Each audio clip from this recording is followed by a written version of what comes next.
আমি তো মানুষের গন্ধ পাচ্ছি, কিন্তু এখানে মানুষ আসবে কোথা থেকে? সেনাপতি, তুমি কি সেই হাতের রাজ চিহ্ন মেয়েটিকে খুঁজে পেয়েছো? না না, আমরা মানুষের মাংস কষিয়ে রান্না করে খাবো। এই খোকসগুলোকে দেখে মনে হচ্ছে ওরা এক্ষুনি আমাকে খেয়ে ফেলবে। কি করব আমি এখন? না না, হাল ছাড়লে চলবে না। একটা বুদ্ধি আমাকে বের করতেই হবে, কিন্তু কি করব? কই, তুই খোকসের রূপে আসতে পারবি না তো? এই সা, ওকে ধরে নিয়ে রান্নাঘরে গিয়ে ওর হাড্ডি আর মাংস রান্না করে নিয়ে আয়। ঠাকুমা, আমি খোকস থেকে মানুষ হওয়ার বর পেয়েছি অনেক তপস্যা করে, আর সেই তপস্যা এখনো চলছে। এখন যদি আমি আবার খোকসের রূপে ফিরে আসি, তাহলে আর মানুষের রূপে ফিরতেই পারবো না। সেটা তুই ঠিকই বলেছিস। তাহলে কি করা যায় বলতো? ঠাকুমা, তুমি আমাকে বিশ্বাস করছো না তো? ঠিক আছে, আমি তাহলে তোমার কাছে থাকবই না, আমি মায়ের কাছেই ফিরে যাব। না না, তুই যাস না। আমার মেয়ে যদি জানতে পারে আমি তার মেয়েকে অবিশ্বাস করেছি, তাহলে খুব কষ্ট পাবে। আচ্ছা ঠাকুমা, আমি যদি মানুষ হতাম, তাহলে কি তোমার কাছে আসার সাহস হতো আমার, বলো? সবারই তো তার নিজের জীবনের মায়া আছে। হ্যাঁ, এই শোন, এটাই আমার নাতনি। তোরা কিন্তু ওকে খুব আদর যত্ন করবি, আমার নাতনি বলে কথা।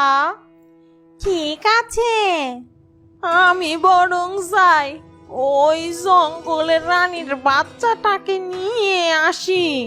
আমার নাতনি ওকে পেলে খুব খুশি হবে। এরপর বুড়ি পারুলের কাছে ওই বাচ্চাটাকে নিয়ে আসে। এই যে নাতনি, তোর জন্য উপহার এনেছি। ও মা গো, এই বাচ্চাটাকে আমার জন্য রেখেছো? কি তরতাজা! আমি জমিয়েই বাচ্চাটার মাংস খাবো। আমি ঠিক জানতাম যে তুই এই বাচ্চাটাকে পেয়ে অনেক খুশি হবি। ওই, তোরা এই বাচ্চাটাকে নিয়ে কাবাব বানিয়ে নিয়ে আয় আমার নাতনির জন্য। না না ঠাকুমা, আমি ওকে পরে খাবো, আগে আমি ওকে নিয়ে একটু খেলবো। তোমরা এখন যাও, আমাকে একটু বিশ্রাম নিতে দাও। আর ও হ্যাঁ, এই বাচ্চাটাকে আমার কাছেই রেখে যাও। ঠিক আছে নাতনি, তাই হবে। এরপর বুড়ি আর রাক্ষস বেরিয়ে যায়। তুমি আমাকে খেয়ে ফেলবে? না না, আমি তোমাকে খাবো না, আমি তোমাকে তোমার মায়ের কাছে নিয়ে যাব। তুমি সত্যি বলছো?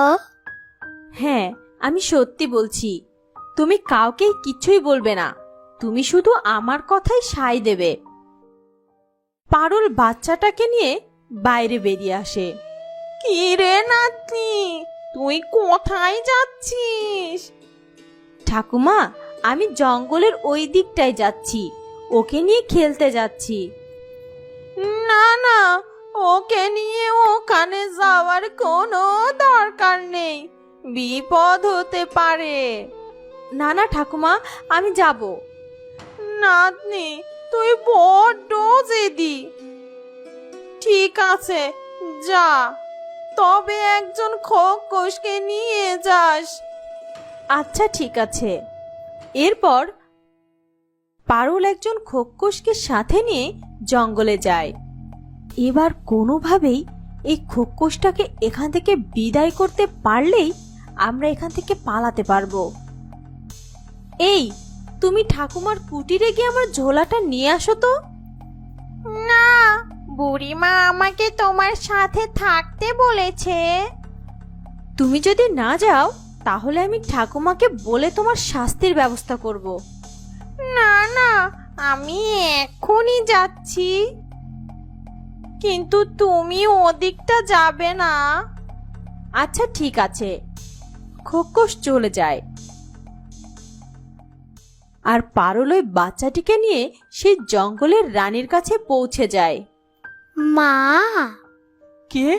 বাছা, তুই এসেছিস? হ্যাঁ মা, ওই মেয়েটি আমার ওখান থেকে মুক্ত করে এনেছে। আমি তোমার কাছে অনেক খুশি হয়েছি। তোমাকে ধন্যবাদ। তুমি আমার ছেলেকে আমার কাছে ফিরিয়ে দিয়েছো, তাই আমি তোমার মাকে তোমার কাছে ফিরিয়ে দেব। সত্যি বলছেন আপনি? আমি আমার মাকে ফিরে পাবো? হ্যাঁ, তুমি একটু অপেক্ষা করো। জঙ্গলের রানী জাদুর বলয়ে দেখতে থাকে পারুলের মা কোথায় আছে।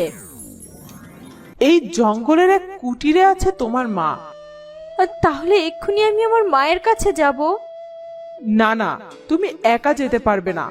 আমি তোমাকে নিয়ে যাব তোমার মায়ের কাছে। তাহলে চলুন এক্ষুনি। এরপর জঙ্গলের রানী পারুলকে নিয়ে তার মায়ের কাছে যায়।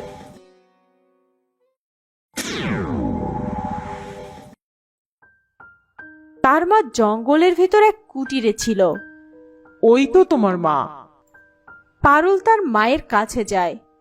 মা, মা। কে? কে তুমি? মা, আমি তোমার মেয়ে। আমার মেয়ে? কিন্তু আমার তো কোনো সন্তান নেই। না মা, তুমি ভুল জানো। আমি তোমার মেয়ে পারুল। তুমি চলো, আমি তোমাকে এই নির্বাসন থেকে মুক্ত করতে এসেছি। সত্যি বলছো তুমি? আমাকে এখান থেকে নিয়ে যাবে? কত বছর হলো আমি জঙ্গলে একা একা বাস করছি। না মা, তোমাকে আর একা এই জঙ্গলে থাকতে হবে না। তোমার মেয়ে এসে গেছে। আমি তোমাকে এখান থেকে মুক্ত করব। ঠিক আছে, আমাকে নিয়ে চলো। ঠিক আছে পারুল, তাহলে তুমি তোমার মাকে নিয়ে ফিরে যাও। আমি তাহলে যাই, আর তোমরা ভালো থেকো। আপনাকে অনেক ধন্যবাদ। আজ আপনার জন্য আমার মাকে খুঁজে পেয়েছি। আমি আপনার কাছে অনেক ঋণী। আমি তো তোমার কাছে অনেক ঋণী পারুল। আবার যদি কখনো আমাকে প্রয়োজন হয় তাহলে আমাকে স্মরণ করবে। ঠিক আছে রানীমা। জঙ্গলের রানী চলে যায়। পক্ষীরাজ, কোথায় তুমি? হাজির হও। তখনই পক্ষীরাজ হাজির হয়। মা, চলো। হ্যাঁ, চলো। পারুল তার মাকে নিয়ে পক্ষীরাজে করে ফিরে আসে। ওই তো আমাদের পারুল ফিরে আসছে। হ্যাঁ, ওই তো রানীমাকে নিয়ে পারুল ফিরছে। আমি ঠিক জানতাম যে পারুল তার মাকে নিয়ে অবশ্যই ফিরবে। মা, তুমি কেমন আছো? তোকে ছাড়া আমি কি ভালো থাকতে পারি বল? তুই এসে গেছিস, এখন আমি অনেক ভালো আছি। হ্যাঁ মা, তোমার কথাও আমার সবসময় মনে পড়তো। দাসী, তুমি এখানে? হ্যাঁ রানীমা, আর এই যে আপনার মেয়ে পারুল। কিন্তু আমার তো কোনো সন্তানই নেই। আমার সব সন্তান তো মৃত জন্ম নিয়েছিল। না না রানীমা, আপনার সন্তানেরা কেউ মারা যায়নি, সবাই জীবিত আছে। আপনার 7 ছেলে আর 1 মেয়ে হয়েছিল। হ্যাঁ রানীমা, ওই 6 রানী পারুলকে মেরে ফেলার আগেই আমি ওকে নিয়ে পালিয়ে এসেছিলাম। হ্যাঁ মা, আর আমি যখন তোমাকে উদ্ধার করতে পেরেছি, এবার আমি আমার ওই 7 ভাইকে উদ্ধার করব।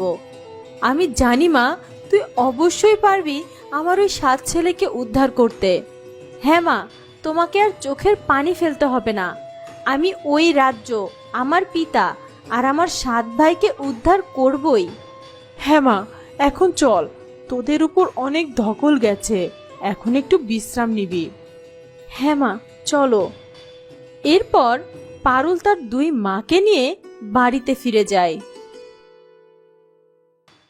কিরে, কোথায় যাচ্ছিস তুই? মা, আমি আর দেরি করতে চাই না।